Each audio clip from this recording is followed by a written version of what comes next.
Hi అండి, నమస్తే. Welcome to PD creations in Telugu. ఈరోజు రెసిపీ వచ్చేసి ఆలు బఠానీ మసాలా కూర అండి. చాలా ఈజీగా, అలానే చపాతీలోకి కానీ, రైస్లోకి కానీ, పూరీలోకి కానీ చాలా అంటే చాలా బాగుంటుంది. ఆలు బఠానీ మసాలా కర్రీ ఎలా తయారు చేసుకోవాలో చూసేద్దామా.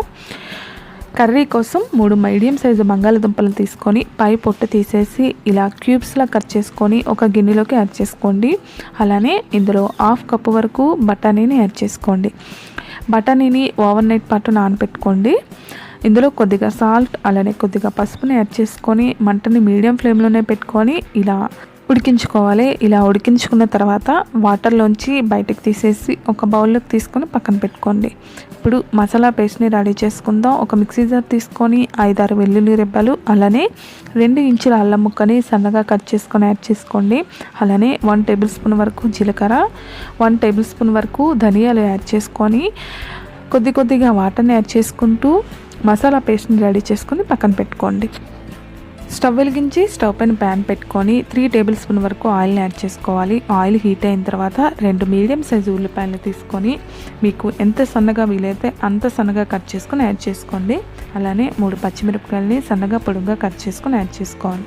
అలానే కొద్దిగా కరివేపాకును కూడా యాడ్ చేసుకోండి. 1 టేబుల్ స్పూన్ వరకు జీలకర్ర కూడా యాడ్ చేసుకొని మంటని మీడియం ఫ్లేమ్లో పెట్టుకొని వేయించుకోవాలి. ఉల్లిపాయలు గోల్డెన్ బ్రౌన్ కలర్ వచ్చిన తర్వాత ఇందులో ముందుగా మనం గ్రైండ్ చేసి పక్కన పెట్టుకున్న మసాలా పేస్ట్ని కూడా యాడ్ చేసుకొని మసాలా పేస్ట్ అనేది పచ్చివాసన పోయేంత వరకు వేయించుకోవాలి. ఇలా వేయించుకున్న తర్వాత ఇందులో 3 మీడియం సైజు టమాటీల్ని ఫైన్గా గ్రైండ్ చేసుకొని యాడ్ చేసుకోండి. టమాటీ పేస్ట్ని యాడ్ చేసుకుంటేనే ఈ కూర టేస్ట్ బాగుంటుందండి. అల్లం వెల్లుల్లి పేస్ట్ పచ్చివాసన పోయిన తర్వాత ముందుగా మనం గ్రైండ్ చేసుకున్న టమాటీల పేస్ట్ని కూడా యాడ్ చేసేసుకోవాలి. ఇలా యాడ్ చేసుకున్న తర్వాత మంటని మీడియం ఫ్లేమ్లోనే పెట్టుకొని టమాటాలో పచ్చివాసన పోయేంత వరకు ఉడికించుకోవాలి. ఇలా కాసేపు ఉడికించుకున్న తర్వాత ఇందులో 1 టేబుల్ స్పూన్ వరకు కారాన్ని యాడ్ చేసుకోండి. కారం మీకు సరిపోదు అనిపిస్తే ఇంకొద్దిగా యాడ్ చేసుకోవచ్చు. అలానే 1/2 టేబుల్ స్పూన్ వరకు పసుపుని యాడ్ చేసుకోండి. అలానే 1 టేబుల్ స్పూన్ వరకు సాల్ట్ని కూడా యాడ్ చేసుకొని మరొకసారి కలుపుకొని కాసేపు టమాటీ పేస్ట్ అనేది బాగా మగ్గేంత వరకు ఉడికించుకోవాలి. టమాటీ పేస్ట్ పచ్చివాసన పోయిన తర్వాత ఇలా ఆయిల్ అనేది పైకి తేలి వచ్చేస్తుంది కదా, ఈ టైంలో మరొకసారి కలుపుకొని ఉడికించి పక్కన పెట్టుకున్న ఆలు అలానే బఠానీని యాడ్ చేసేసుకోవాలి. ఇలా యాడ్ చేసుకున్న తర్వాత ఈ మసాలాలో బాగా కలిసేటట్టు కలుపుకోవాలి. ఇలా కలుపుకున్న తర్వాత ఇందులో కొద్దిగా వాటర్ని యాడ్ చేసుకొని ఒక 5 నిమిషాల పాటు ఉడికించుకోవాలి. ఇలా ఉడికించుకున్న తర్వాత కాసేపటికి దగ్గర పడుతుందండి.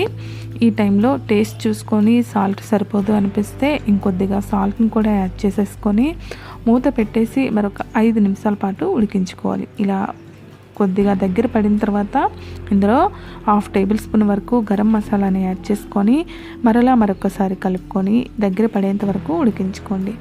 ఇలా కాసేపటికి దగ్గర పడుతుంది కదా, స్టవ్ ఆఫ్ చేసుకొని సర్వింగ్ బౌల్లోకి సర్వ్ చేసేసుకుంటే ఎంతో టేస్టీ అయిన ఆలు బఠానీ కూర రెడీ అయిపోతుందండి.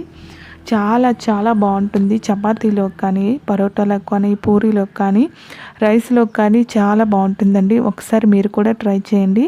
మీకు ఎలా వచ్చిందో మీ ఫీడ్బ్యాక్ని నా కామెంట్ రూపంలో తెలియజేయండి. అలానే ఈ వీడియో మీకు నచ్చినట్టయితే మీ ఫ్రెండ్స్కి, మీ రిలేటివ్స్కి షేర్ చేసి లైక్ చేయండి.